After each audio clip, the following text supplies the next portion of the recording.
৭১ এবং ২৪ এই দুইটি শব্দ খুবই পাশাপাশি। ৭১ বাংলাদেশকে জন্ম দিয়েছে, ২৪ নতুন বাংলাদেশের পথের উন্মোচন করেছে বলে আমি মনে করি।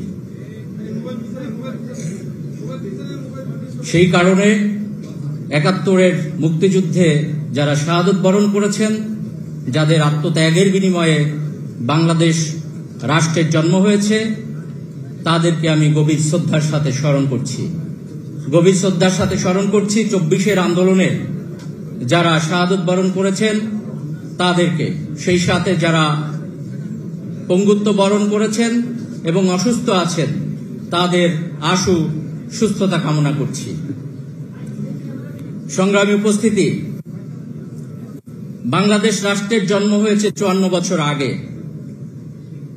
বিগত ৫৩ বছরে আমরা যেটা দেখেছি, আমাদের পার্শ্ববর্তী রাষ্ট্র, বিশেষত ভারত, যারা কিনা আমাদের বন্ধু রাষ্ট্রের তকমা নিয়ে আমাদের পাশে দাঁড়াবার জন্য প্রতিশ্রুতি দিয়েছিল, কিন্তু এই ৫৩ বছরের পথ পরিক্রমায় আমরা যেটা দেখতে পেয়েছি, ইন্ডিয়া আমাদের বন্ধু হতে পারে নাই।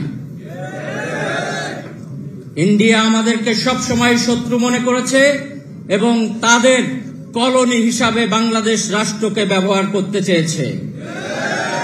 আজকের এই জাতীয় সম্মেলন থেকে আমি স্পষ্ট করে জানিয়ে দিতে চাই, বিগত ৫৩ বছরে যে ইন্ডিয়া রাষ্ট্র আমাদেরকে কলোনি বানানোর চেষ্টা করেছে, আপনারা এসে দেখে যান বাংলাদেশের তরুণ এবং যুবকরা ২৪-এর আন্দোলনে আত্মাহুতি দিয়ে যেভাবে ৭১-কে উজ্জীবিত করেছিল, ঠিক একইভাবে আজকের এই যুব শক্তির এই সম্মেলনের মাধ্যমে এটাই প্রমাণ করে, আগামী দিনে বাংলাদেশ রাষ্ট্রকে যদি অহেতুকভাবে ইন্ডিয়া হস্তক্ষেপ করতে চায়, তাহলে সারা বাংলাদেশের যুবকরা ইন্ডিয়াকে প্রতিহত করবে ইনশাআল্লাহ। সেই সাথে আরেকটি কথা আমি স্পষ্ট করে জানিয়ে দিতে চাই, ৫৩ বছর পরে এসে ৫৪ বছরে যদি নতুন করে বাংলাদেশ রাষ্ট্রকে আর কোন শক্তি কলোনি হিসাবে ব্যবহার করতে চায়, তাহলে সেই শক্তিকে ইনশাআল্লাহ বাংলাদেশের তরুণ এবং যুবকরা প্রতিহত করবে। কারণ আমরা কোন কলোনি রাষ্ট্র হতে চাই না, আমরা পাকিস্তানপন্থী হতে চাই না, আমরা ইন্ডিয়াপন্থী হতে চাই না, আমরা আমেরিকাপন্থী হতে চাই না, আমরা একমাত্র বাংলাদেশপন্থী হতে চাই।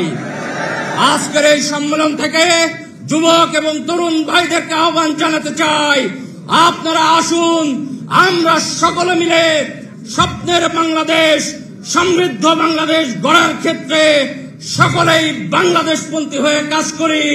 এই আশাবাদ ব্যক্ত করে আগামী দিনে বাংলাদেশে যে কোনো কর্মকাণ্ড পরিচালনার ক্ষেত্রে, রাষ্ট্র কাঠামো বিনির্মাণের ক্ষেত্রে যুবক শক্তি এক হয়ে কাজ করবে।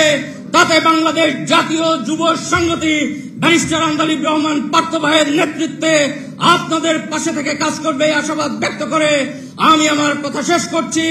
তোমার দেশ, আমার দেশ, বাংলাদেশ, বাংলাদেশ। ধন্যবাদ সকলকে।